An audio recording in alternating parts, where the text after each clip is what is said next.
You already know what it is, man. Shout out to Mac for stopping with me for a couple minutes to chop it up about his latest album, Mac's World. Y'all be sure to check it out and be sure to cop it on iTunes and check it out on SoundCloud.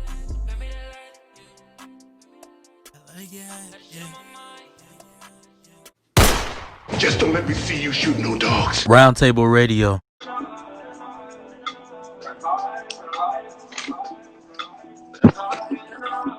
Yes, sir. Yes, sir. What's going on, man? What's going on, man? Yo, appreciate you for coming on with me, man. You know what I'm saying? I don't want to take up too much time, but I really do appreciate you for stopping with me to, chop it up for a couple of minutes. Hey, I appreciate you for having me, bro. I fuck with what you got going on. I appreciate you. Appreciate it, man. We're gonna get into it in just a little bit, man. But from a personal standpoint, where you standing as an artist, you know what I'm saying? I just want to ask, when it comes to your style and the type of style that you have lyrically and vocally, you know what I'm saying? Yeah. What motivates you to have that type of style, man? Man, honestly, I can't call it. I grew up, I was in choir my whole life, pretty much from like 5th grade on until I graduated senior year. So I kind of get like that type of the R&B vibe from just actually having vocal practice, you know what I'm saying? And then I grew up listening to hip hop, so that's where I come from. So I just try to mix it in and make it me. Okay. Now, that leads into the album, man. Now, I got a chance to listen to the album this week, man. And I want to say, you got a new fan for me. You know what I'm saying? I'm a new fan because when you listen to a lot of artists these days, it sounds like a lot of people's trying to do the same thing. You know what I'm saying? Like they got the same type of flow, the same type of producer sometimes, you know what I'm saying? But when it comes to you, you know what I'm saying, this artist, Mac's World, excuse me, you know what I'm saying? Like, what was the concept of you coming up with the idea of this album, man? Like, when you went to the studio or was jotting down lyrics or cadences or whatever, what was your main goal, you know what I'm saying, to accomplish with this album right here? So I didn't even go into, I didn't have like an idea of, all right, I just recorded New Balenciaga, so I'm gonna put this on Mac's World. Like I didn't have an idea of an album. I didn't have an idea of a layout of what my first tape what I wanted it to be. I ain't have no type of idea. It kind of just hit me once quarantine started and I'm listening through all the music that I got. And I'm just like, I ain't put out a tape yet. I played the singles game. So I was like, I have music to put out that it's good. I could put it out and I'm just been sitting on it. So I kind of just took a couple of days to really listen through my catalog and what music I had. And I ended up I just heard those 8 and I was like, okay. I like that. And then just put it in. So this was basically like a quarantine album, something for, people to get in the mood to, because, you know what I'm saying, when I listen to this album right here, it makes you want to light a blunt. You know what I'm saying? It makes me want to be in the house chilling. I don't want to go nowhere. If I put this album on, I'm not doing shit else for the rest of the day, man. I'm chilling. You know what I'm saying? I'm chilling with my girl or whatever, you know what I'm saying? Just vibing out.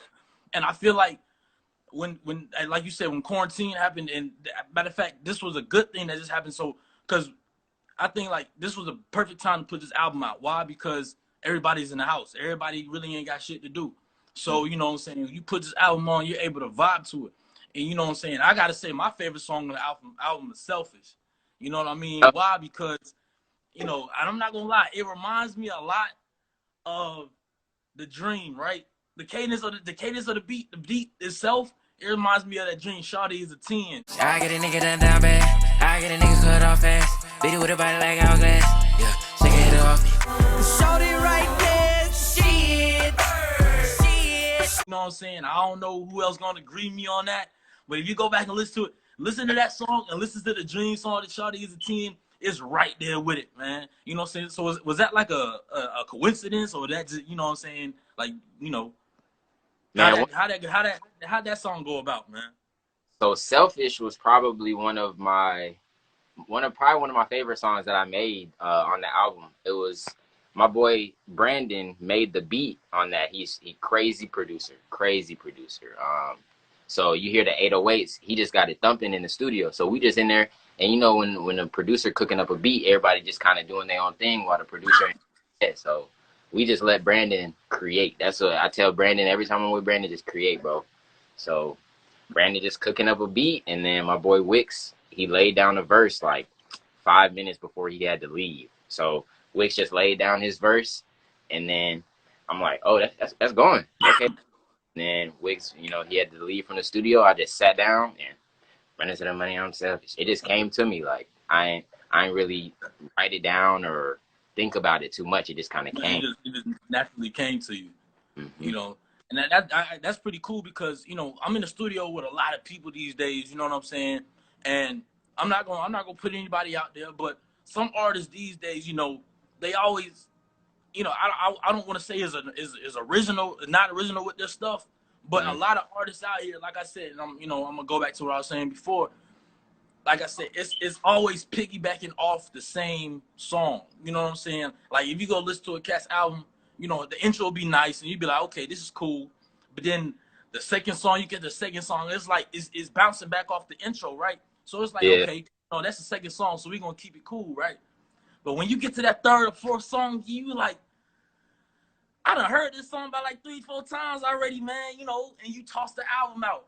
But with this album right here, you get the song number 4, and it's just like, it's different, man. It's different. It's really different. So, you know, I want to ask you as an artist, and I guess this is piggybacking off of the first question, as an artist, how important do you think it is for you to have your own type of sound? You know what I'm saying?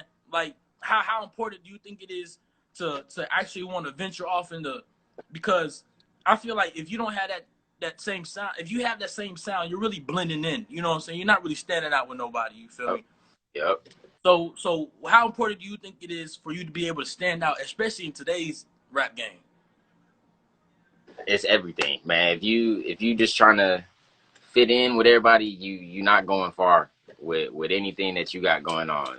Like, you know, I don't think anybody has gotten anywhere too far just trying to emulate and imitate exactly what somebody else is doing, especially in music.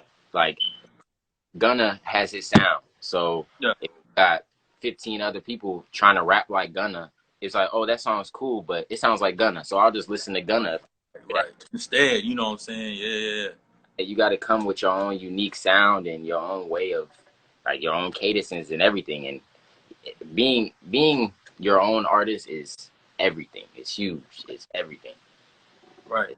What motivated you to actually become an artist itself? You know what I'm saying? Like, what made you actually first pick up the pen and was like, this is actually what I want to do? You know what I'm saying? Me and my friends started making music like maybe three and a half years ago, and my boy Juice and my boy Trey, they made the first songs out of any of us who made a song, and I'm hearing them and I'm like, all right, I fuck with that. Okay, I got to get on the next one.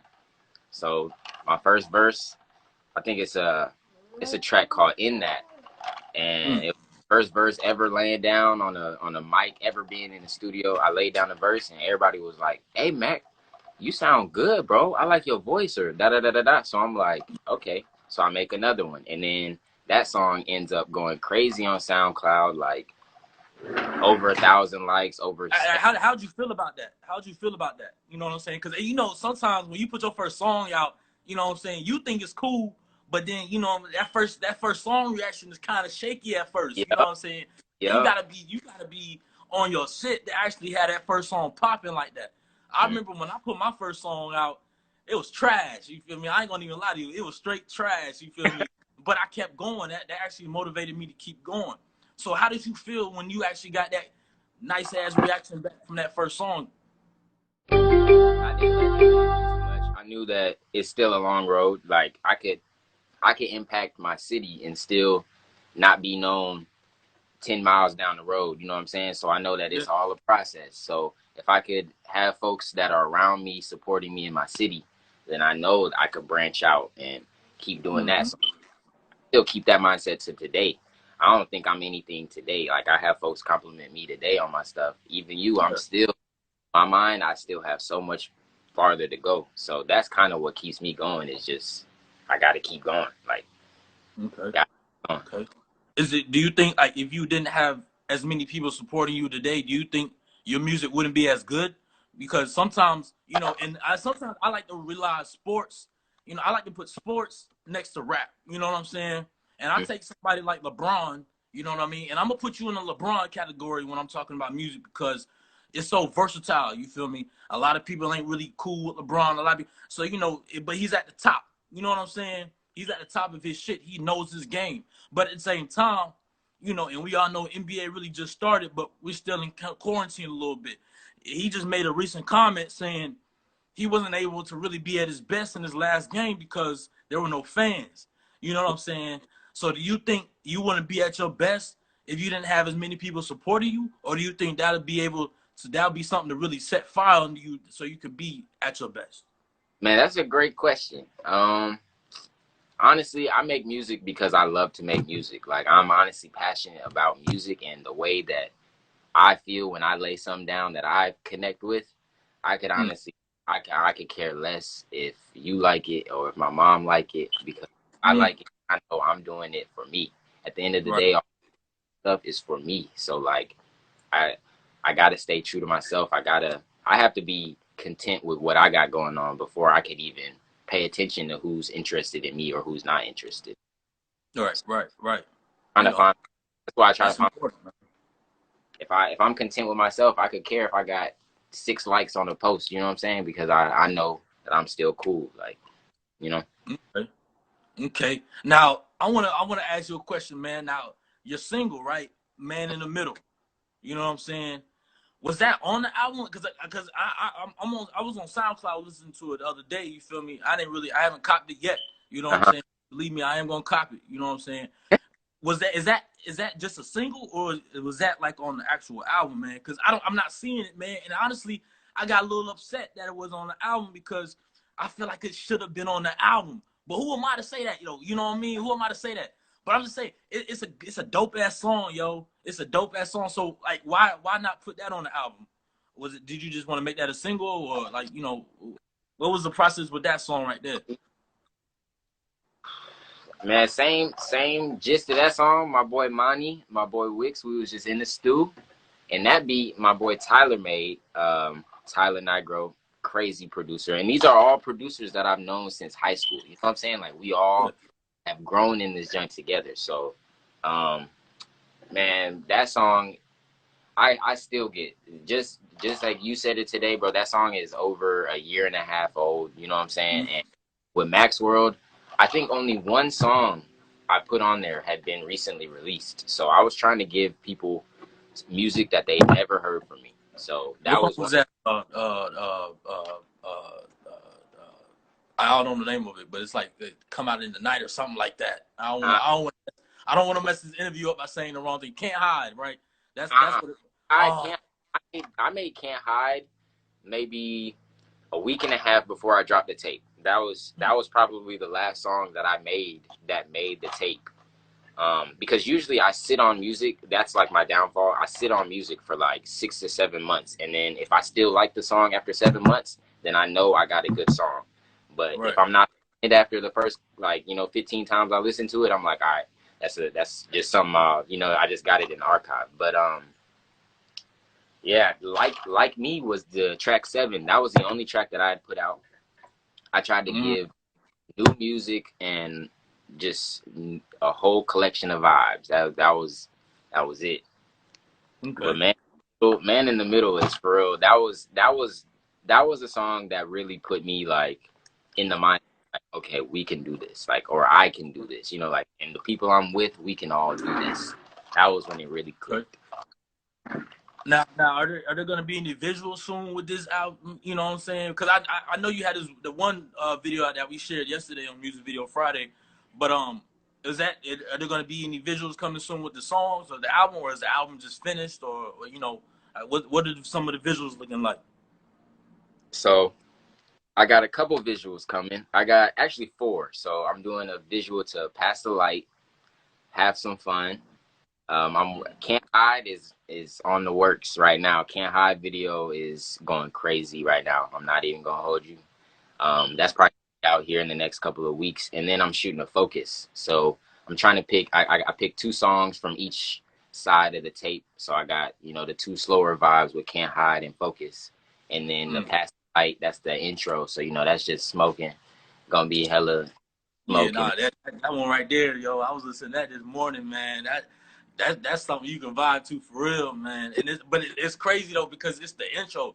You know what I'm saying? Yep. And so you expect like an intro, which the song is hype, but that song is just like, okay, I'm gonna keep replaying this motherfucking intro. I ain't even got to the second song yet. I'm playing that song. I replayed that song at least like 3 times when I first heard the album. You know what I'm saying? Because how it goes. You know what I'm saying? Like I'm saying, man, with your style, you know. And I said this with my last artist last week. It's different, and it's good. It's different because at the end of the road, at the end of the day, when we're talking about artists who's really putting in that work, not really putting in that work as just going to the studio, putting the track down, laying the album, and then you're finished. You know what I'm saying? Like, this is the type of music right here that got Travis Scott to where he was. I feel it. I really believe. You know what I'm saying? Because it's so different, man. You know what I mean? And I really don't listen to Travis Scott like that, but you can't really knock his success. You know what I'm saying? Because of how he grew. You know what I'm saying? And when I see people like you and artists, when I listen to music like this, I know it's gonna take you somewhere. You know what I mean? And so with that being said, I want to ask you, when you look at the younger generation now, you know what I'm saying, and how they want to go on about, you know, the rap game and how they want to choose their lane, what's one thing you could tell them to really push them towards, you know, having their own creative style or whatever? If I could say anything to anyone that's making music that's younger than me, I would say that you don't gotta rap about what you're not living to put it in terms. You know what I'm saying? You don't gotta rap like NBA Youngboy on the gang stuff. You know, if you're not really living that, if you're not around Percocets and drugs and all of this strippers, you don't gotta rap about it. You know what I'm saying? Like, as long as just stay authentic, stay true to yourself, because your card will get pulled. You know what I'm saying? If you blow up off a song and you talking some rah-rah that you're not about, your card will get pulled. So just stay authentic. You can't have nobody knock you. Yeah, that's true. That's true.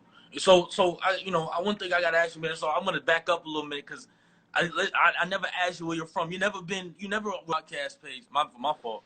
Excuse me. I gotta plug my phone up real quick. But you were never on the actual Roundtable Radio podcast page interview. But this is I will say that this is actually an official Roundtable Radio interview. But so I want to ask you, man, where are you actually from, man? You know what I'm saying? Where you coming from? So I was born in California, but I moved to Georgia in 1st grade. So I've been in Peachtree City since 1st grade, and then now I'm kind of in between Atlanta and my hometown. But my family from Memphis and Detroit, so I travel a lot, and I got family and influence everywhere. So that's kind of where I bring everything in. But I say I'm from California. I was born in California, but I'm from Georgia. Okay. Well, you know, I want to get you back on soon, so we can, you know, I want to get you back on after you drop, you know, 1 or 2 visuals, so we can chop it up about that. But also, I want to get the producers on as well, you know what I'm saying, so I can get their side of how they were feeling when they were creating the beats for Max World, and you know what I'm saying, everything like that, so everything could come together. You know what I'm saying? Now, hopefully we can actually get you on the podcast real soon to have an official interview. You know what I'm saying? But I want to thank you for stopping with me for a couple of minutes to chop it up about the album, man. You got any shout outs you want to give out real quick, man? You know, anybody, any producers, artists, anybody? Hey, man, shout out to 12 folks that's in here. The folks that's watching. My boy Collier in here blowing up the chat. I see you, Collier. Trey, Grace, Ken, my manager, Kendall. He set this thing up. So that's my dog right there, man. You know, me and Kendall go back like Cadillacs on Flow Flats, you know. Yo, shout out to Kendall for definitely setting this interview up, man. You know what I'm saying? That's the true brother right there, man. Shout out, man. Appreciate it, man. And really, shout out to everybody who had anything to do with this tape, man. You know who you are. I don't even got to get into it, but everyone who helped me, just even my boy Brad, small, they helped me pick out the name Max World. Like, it's little stuff, you know what I'm saying? So it's all around. I got love for everybody who holding it down, man. Yeah, most definitely, man. Before we get out of here, man, I got to give some promotions out real quick, yo. Shout out to Urban Raps, business right here. You know what I'm saying? If you smoke and you want to smoke in style and you want to, you know what I'm saying, roll in style, be sure to hit up Urban Raps. We tagged them on our page. You feel me? So if y'all want to go check them out and you want to they got rolling trays, lighters. This is actually a fingerprintable lighter. You know what I'm saying? All you do. I know it's COVID season right now, so you know what I'm saying? You can get your own personal lighter. It's fingerprintable. It recognizes your own fingerprint. You know what I'm saying? And so it lights up. You feel me? I need one of them. Oh yeah. So ain't nobody else touching your lighter. You know what I'm saying? They want to smoke, they gotta have their own lighter. You feel me? Also, they got the grinders. You know what I'm saying? The Urban Rap grinders. You know what I mean? They got a lot of things. So y'all be sure to check them out. Urban Raps Lifestyle. We got them. We tagged them on our Insta page. So y'all just be sure to check it out, man. But Mac, yo, I appreciate you for stopping with me for a couple minutes to chop it up. Definitely want to get back in touch with you later on so we can, you know, have part 2 to this interview, man. But I definitely appreciate you, my brother. Hey, thank you for having me, man. Have a good one, bro. Yes, sir, man. Peace. Just don't let me see you shoot no dogs. Roundtable Radio.